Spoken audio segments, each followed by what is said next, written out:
This course comes with project files or exercise files that are going to accompany you throughout your learning experience. And just for you to get the most out of these files, I'd like to show you how to work with them. They are associated with this video. They're added as a resource, so just go ahead and download the zip file that is called exercise files.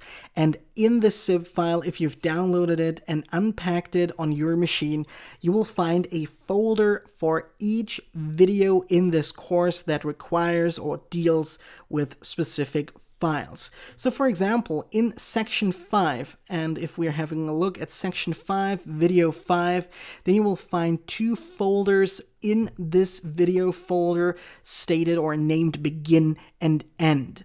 In the begin folder, you will find a project folder and our Xcode project at the begin state of this specific video.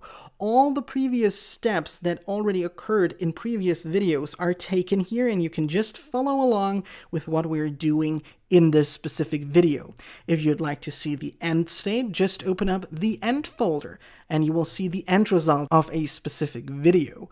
And this way you can just follow along the whole time or just get into it at a specific point, at a specific video in our course.